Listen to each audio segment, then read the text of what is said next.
Hey guys, Mr. F here. It's Sunday, and I hope everyone's doing well.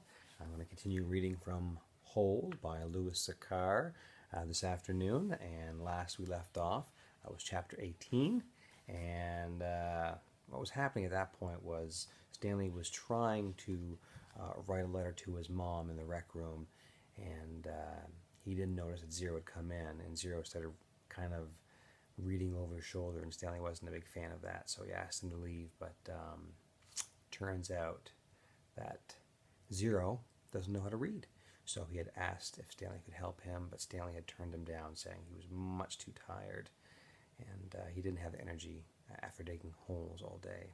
So we're going to continue off chapter 19 of Lewis Sachar's Holes. He was awakened one night by a strange noise. At first he thought it might have been some kind of animal, and it frightened him.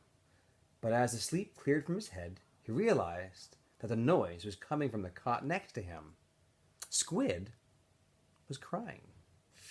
"You okay?" Stanley whispered. Squid's head jerked around. He sniffed and caught his breath. Yeah. I'm fine." He whispered and sniffed again. In the morning, Stanley asked Squid if he was feeling any better.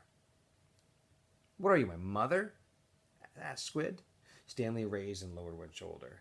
"I got allergies, okay?" Squid said. "Okay," said Stanley. "You open your mouth again, and I'll break your jaw." Stanley kept his mouth shut most of the time. He didn't talk too much to any of the boys, afraid that he might say the wrong thing. They called him caveman and all that, but he couldn't forget that they were dangerous too. They were all here for a reason, and as Mr. Sir would say, this wasn't a Girl Scout camp. Stanley was thankful that there was no racial problems. X-Ray, Armpit, and Zero were all black. He, Squid, and Zigzag were all white. Magnet was Hispanic, and on the lake they were all the same reddish-brown color, the color of dirt. He looked up from his hole to see the water truck and its trailing dust cloud. His canteen was almost a quarter full. He quickly drank it down, then took his place in line behind Magnet and in front of Zero. The air was thick with heat, dust, and exhaust fumes. Mr. Sir filled their canteens. The truck pulled away, and Stanley was back in his hole, shovel in hand, when he heard Magnet call out, "Hey, anybody want some sunflower seeds?" Magnet was standing at ground level, holding a sack of seeds. He popped a handful into his mouth, chewed, and swallowed, shells and all. "Over here," called X-Ray. The sack looked to be about half full. Magnet rolled up the top, then tossed it to X-Ray. "Man, how'd you get them without Mr. Sir seeing you?" asked Armpit. "I can't help it," Magnet said, and he held up both hands. He wiggled his fingers and laughed. My fingers are like little magnets." The sack went from X-Ray to Armpit to Squid. "Oh man, it's sure good to eat something that doesn't come from a can," said Armpit. Squid tossed the sack to Zigzag.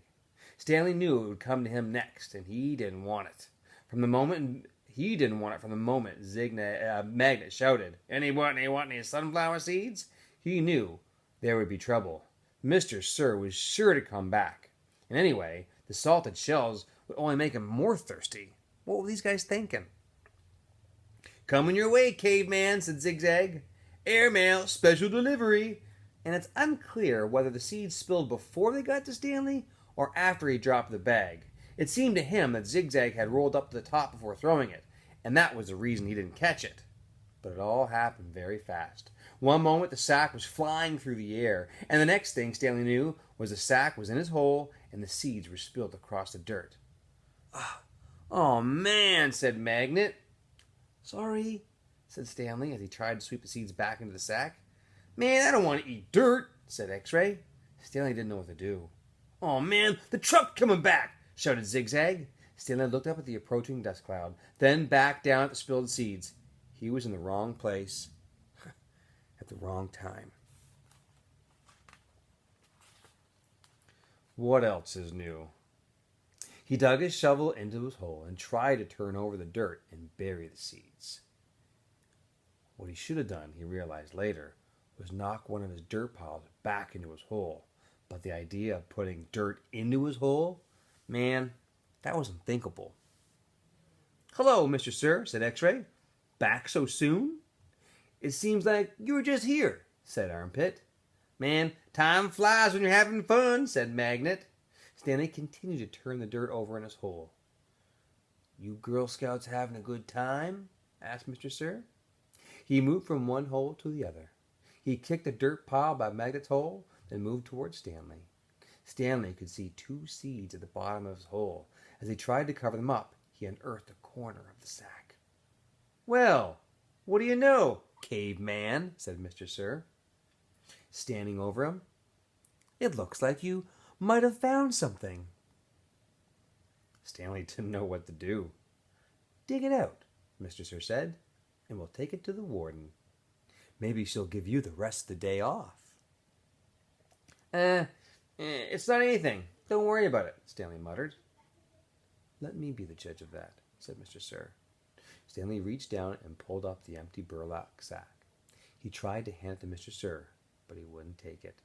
So, tell me, Mr. Caveman, said Mr. Sir, how did my sack of sunflower seeds get in your hole?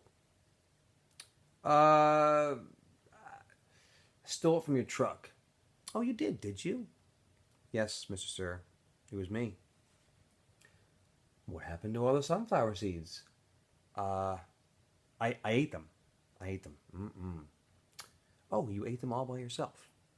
Yes, Mr. Sir. Hey, caveman, shouted Armpit. How come you didn't share any with us? That's cold, man, said X-Ray. I thought you were a friend, said Magnet. Mr. Sir looked around from one boy to another, then back to Stanley.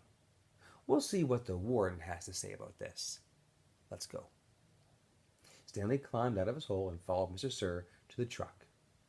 He still held the empty sack. It felt good to sit inside the truck, out of the direct rays of the sun. Stanley was surprised he could feel good about anything right at this moment, but he did. It felt good to sit down on a comfortable seat for a change, and as the truck bounced along the dirt, he was able to appreciate the air blowing through the open window onto his hot and sweaty face. Not looking good for Stanley right now. Chapter 20. It felt good to walk in the shade of the 2 oak trees. Stanley wondered if this is how a condemned man felt on his way to the electric chair, appreciating all the good things in life for the very last time. They had to step around holes to climb into the cabin door. Stanley was surprised to see so many around in the cabin. He would have expected the warden to not want campers digging so close to her home. But several holes were right up against the cabin wall. The holes were closer together here as well, and they were in a lot of different shapes and sizes. Mr. Sir knocked on the door, and Stanley held the empty sack. Yes, the warden said, opening the door. There's been a little trouble out in the lake, Mr. Sir said. Caveman, he'll tell you all about it. The warden stared at Mr. Sir for a moment. Then her gaze turned toward Stanley. He felt nothing but dread now. Come in, I suppose, said the warden. You're letting the cold out. It was air conditioning inside her cabin. The television was going. She picked up the remote and turned it off. She sat down on a canvas chair. She was barefoot and wearing shorts, and her legs were as freckled as her face and arms. So, what is it you have to tell me? Stanley took a deep breath to steady himself. While Mr. Sir was filling the canteens, I snuck into the truck and I stole a sack of sunflower seeds. I see. She turned to Mr. Sir. So that's why you brought him here? Yes, but I think he's lying. I think someone else stole the sack and the caveman is covering up for like X-Ray or somebody. It was a 20-pound sack and he claims to have eaten them all by himself. He took the sack from Stanley and handed it to the warden. I see, the warden said again. The sack wasn't full, said Stanley, and I spilled a lot. You can check my hole. In that room, caveman, there's a small flowered case.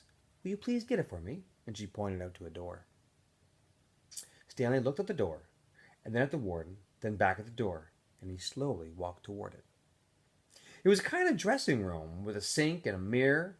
Next to the sink, he saw a case, white with pink roses. He brought it back out to the warden, and she set it on the glass coffee table in front of her. She unclasped the latch and opened the case. It was a makeup case. Stanley's mother had one similar to it, and he saw several bottles of nail polish remover, a couple of lipstick tubes, and a couple other jars of powders. The warden held up a small jar of dark red nail polish. "You see this, caveman? This?" He nodded. "Well, this is my special nail polish. Do you see the dark, rich color? You can't buy that in stores. You have to make it yourself." Stanley had no idea why she was showing it to him. He wondered why the warden would ever have a need to wear nail polish or makeup. "Do you want to know my special ingredient?" He raised and lowered one shoulder. The warden opened the bottle. Rattlesnake venom. With a small paintbrush, she began applying it to the nails on her left hand. It's perfectly harmless when it's dry. She finished her left hand, and she waved it in the air for a few seconds, then began painting the nails on her right hand. It's only toxic when it's wet. She finished painting her nails, then stood up. She reached over and touched Stanley's face with her fingers. She ran her sharp, wet nails very gently down his cheek, and he felt his skin tingle. The nail on her pinky just barely touched the wound behind his ear, and a sharp, stinging pain caused him to jump back. The warden turned to face Mr. Sir, who was now sitting on the fireplace hearth. "So you think he stole your sunflower seeds?" No. He says he stole them, but I think it was." She stepped toward him and struck him across the face. Mr. Sir stared at her. He had 3 long red marks slanting across the left side of his face. Stanley didn't know if the redness was caused by her nail polish or his blood. It took a moment for the venom to sink in. Suddenly, Mr. Sir screamed and clutched his face with both hands. He let himself fall over, rolling off the hearth and onto the rug. The warden spoke softly. "I don't especially care about your sunflower seeds, Mr. Sir." Mr. Sir just moaned. "If you must know," said the warden, "I liked it better when you smoked." For a second, Mr. Sir's pain seemed to recede. He took several long, deep breaths. Then his head jerked violently, and he let out a shrill scream, worse than the one before. The warden turned to Stanley. "I suggest you go back to your hole now." Stanley started to go, but Mr. Sir lay in the way. Stanley could see the muscles on his face jump and twitch. His body writhed in agony. Stanley stepped carefully over him. "Is he—" "Excuse me?" said the warden. Stanley was too frightened to continue what he was going to say. "Oh, he's not going to die," the warden said. "Unfortunately for you." All right, guys. That was 2 chapters on this beautiful Sunday afternoon. I hope you guys are all out and enjoying it.